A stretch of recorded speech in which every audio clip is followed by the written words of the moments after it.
అనగనగా ఒక అడవిలో ఒక అందమైన జింక ఉండేది. దానికి చాలా మంది స్నేహితులు ఉన్నారు. ఒక కాకి, ఒక ఎలుక మరియు ఒక తాబేలు మామయ్య. అవి రోజు కలిసి ఆడుకుంటూ పాడుకుంటూ సంతోషంగా ఉండేవి. ఒకరోజు జింక గడ్డి మేస్తుండగా ఒక వేటగాడు దానిని చూశాడు. జింకను పట్టుకోవాలని వేటగాడు పన్నాగం పన్నాడు. అతను ఒక వల వేసి దానిపై ఆకులను కప్పాడు. జింకకు తెలియకుండానే ఆ వలలో చిక్కుకుంది. జింక భయంతో గట్టిగా అరిచింది. దాని స్నేహితులు అరుపులు విని అక్కడికి వచ్చాయి. జింకను వలలో చూసి అవి చాలా బాధపడ్డాయి. కాకి వెంటనే ఒక ఉపాయం చెప్పింది. నేను ఆకాశంలోకి ఎగిరి వేటగాడు ఎక్కడ ఉన్నాడో చూసి వస్తాను అంది. కాకి ఎగిరి వెళ్ళి చూసినప్పుడు వేటగాడు వస్తున్నాడు. కాకి తిరిగి వచ్చింది. వేటగాడు వస్తున్నాడు, మనం త్వరగా ఏదైనా చెయ్యాలి అని చెప్పింది.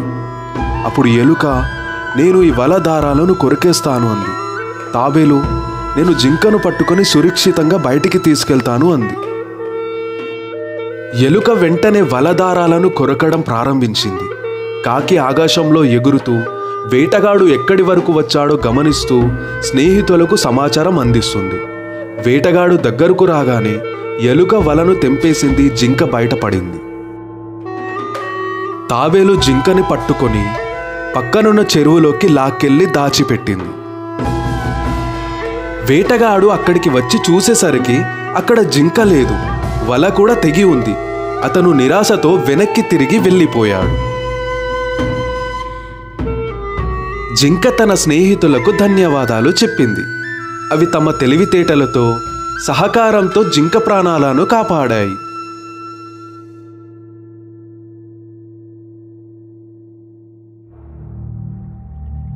ఒక అడవిలో ఒక చిన్నారి చీమ నివసించేది. అది ఎప్పుడు చాలా చురుకుగా మరియు కష్టపడి పనిచేసేది. ఒకరోజు అది నీరు త్రాగడానికి నదికి వెళ్ళింది. నీరు త్రాగుతుండగా అది అనుకోకుండా కాలు జారి నదిలో పడిపోయింది. అయ్యో, నేను మునిగిపోతున్నాను, నన్నెవరైనా కాపాడండి అని చీమ భయపడి అరిచింది. అదే సమయంలో ఒక పావురం పక్కనే ఉన్న చెట్టుపై కూర్చొని ఉంది. చీమ అరుపు విని పావురం దానిని చూసింది. చీమ ప్రమాదంలో ఉందని అర్థం చేసుకొని పావురం వెంటనే ఒక పెద్ద ఆకును కొరికి నదిలోకి విసిరింది. చీమ ఆ ఆకు మీద ఎక్కి ఒడ్డుకి చేరింది. ప్రాణాలు కాపాడుకుంది. చీమ చాలా కృతజ్ఞతతో పావురానికి ధన్యవాదాలు చెప్పింది. కొన్ని రోజుల తర్వాత ఒక వేటగాడు అడవిలోకి వచ్చాడు. అతను పావురాన్ని చూసి దానిని పట్టుకోవాలని నిర్ణయించుకున్నాడు. అతను తన వలని పావురంపై విసిరేందుకు సిద్ధంగా ఉన్నాడు. అదే సమయంలో చీమ ఆ వేటగాడిని చూసింది.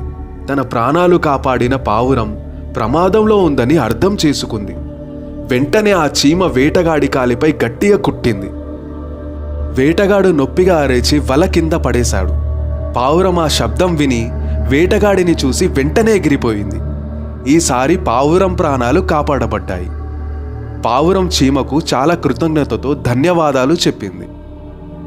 ఇక్కడితో ఈ వీడియో అయిపోయింది. ఈ వీడియో మీకు నచ్చినట్లయితే మరిన్ని ఇలాంటి వీడియోస్ కోసం వెళ్ళే ముందు లైక్, షేర్, సబ్స్క్రైబ్ చేయండి.